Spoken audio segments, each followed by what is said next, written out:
3. Trask wakes up to the shuffling of feet in the hall outside his bedroom. He could not remember leaving the door unlocked, but there were a lot of things he couldn't remember anymore. "Fucking teenagers," he whispers, his lips pulling back in an eager leer. He hobbles out of bed and over to the closet, opening the door and grabbing a pair of jeans. He sits on the edge of the piss-yellowed mattress and zips up his jeans, reaching for his boots, pulling them over his bare feet before hobbling to the closet. A fist pounds on the door, accompanied by a low groan. The guns are on the top shelf of the closet. He pulls the 2 carrying cases down, unlocking them with a small cylindrical key, then stuffing the ring into his pocket. The scents of oil and gunpowder fill his nostrils as he opens them. Twin Desert Eagles sit in molded foam. Next to each is a clip holding 750 caliber bullets. The intruder's body slams against the door and the hinges squeal. Wiry arms reach up, drag the gun belt he bought for Christmas off the lower shelf and buckle it around his middle. He loads the guns with practiced ease, holsters the left, levels the right at the door with steady hands. The old door is splintering around the newer hinges, and Trask chokes back a laugh, thumbing the safety off. "Cocksucker, you have one chance to run."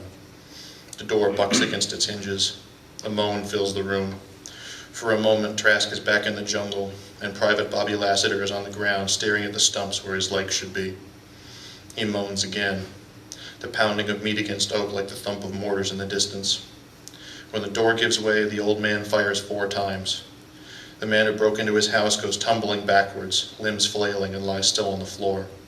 Trask holsters his gun and leans into the hall, wondering if he should go downstairs. There's no one out this far to hear the gunshots. Calling the police would be bad enough, and watching them cage him in yellow tape would be intolerable. The corpse lies in shadow, and Trask waits for his vision to adjust. His eyes settle on the feet of the dead intruder.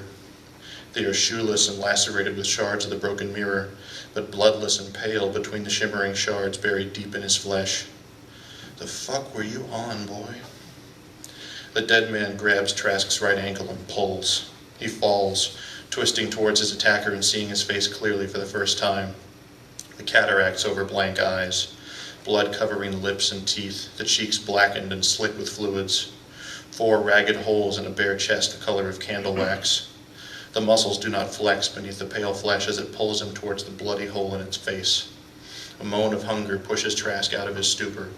Shaking hands grab both pistols. He empties both guns into the thing's head and shoulders. Blood and bones spray over the walls and cover the soft eggshell tones in harsh red. The grip on his ankle doesn't relax. He sets the guns down, hands still trembling, and pries the fingers away one by one. Scrambles down the hallway, nearly forgetting the Desert Eagles, turning back to pick them up like a child remembering a favorite toy. He stands at the head of the stairs, holstering the spent weapons, and takes the steps 2 at a time as he rushes down to reach the phone.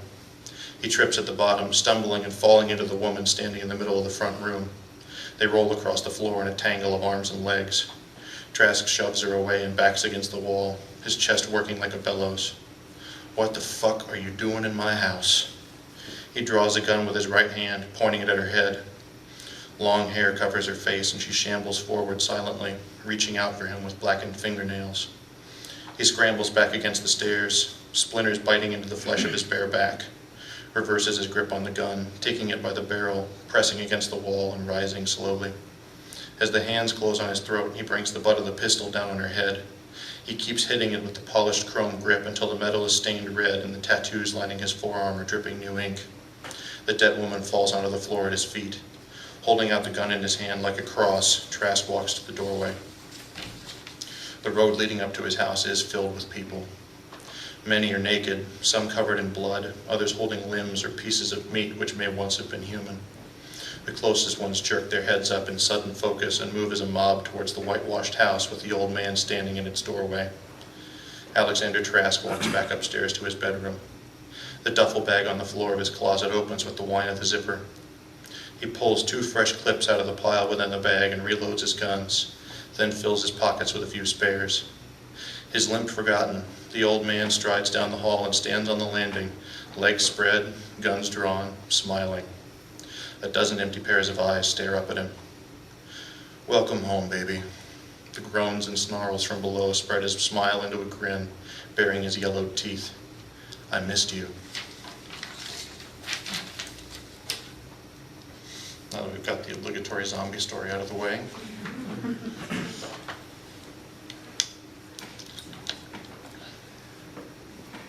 I'm going to share a few poems with you with the very short time that I have left. The first is called Coyote. I wrote it in honor of Howard McCord and his work. I couldn't get the conversation we had about peyote out of my head, and this came spilling out onto the page about 2 months later. Coyote. We will accompany you into the night, Howard McCord, trapped on the edge of never somewhere in northwest Ohio. Peyote fever dreams and dry heat hallucinate until the sky creaks open and breaks on us like the summer rain on the plain, where Coyote, open to the voice of spring and winter, will shiver in his thin summer coat, eyes pale, twins of the moon as it hangs full in the dark noon of night. I am howling for you, Howard, and a lost calling, a generation on the wind between worlds, blind men groping for reality in back rooms of bars or bookstores. We would hear your cries if you could voice them, eyes the twins of the moon watching in our final peyote fever dream dance on the brink of madness somewhere in northwest Ohio. I think I have just enough time for after midnight.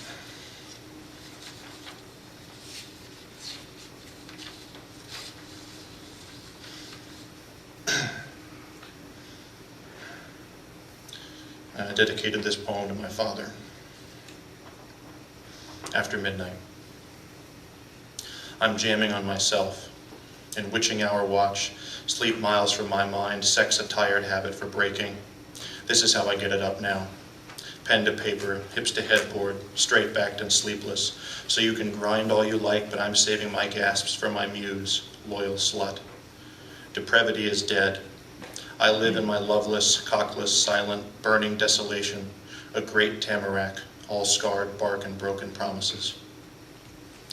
I'm jamming on Howard McCord, Stephen King, and Korn, metal leaves clattering in my dreamscapes, wet, slick, liquid life, stained blackish blood, dusty closets, stories buried under skeletons, demons and wizards at war in dry, dead lands somewhere deep inside my head. No more solitude to satisfy the urgent hunger for meaning.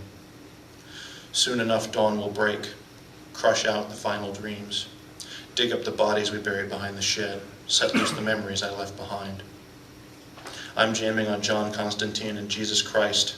I'm tossing the coin of reality and watching it land on edge, defiant and ugly as my own face. Mirror talks at 3 a.m., nonsense whispers, manic mantras of mostly mythic and utterly bullshit prophecies. We are sitting, mouths wide, eyes shut, ready for the end. Divisions of truth, leavings of a better time. Apples and oranges, my boy, but which did Eve sink her teeth into? A bit too deus ex machina for my pallid old son, but someone has to walk to Golgotha. I'm jamming on April 28th in Cleveland cancer clinics, potholed streets and piss-soaked sheets, steroids and transfusions, paranoid ravings on politics, final nights with my father, and loving him to death. Prayer is an option, but so is suicide. I choose neither. Friends are outside of this truth. Beholden to none I stand, down where I am, in the dark beneath my lonely tamarack, needing this night more than I could admit till now. Touching scarred bark, old branches, tired leaves, rotten fruit. Have I fallen too far from you, old man? Or can I be a good son, man, brother, lover, father, someday?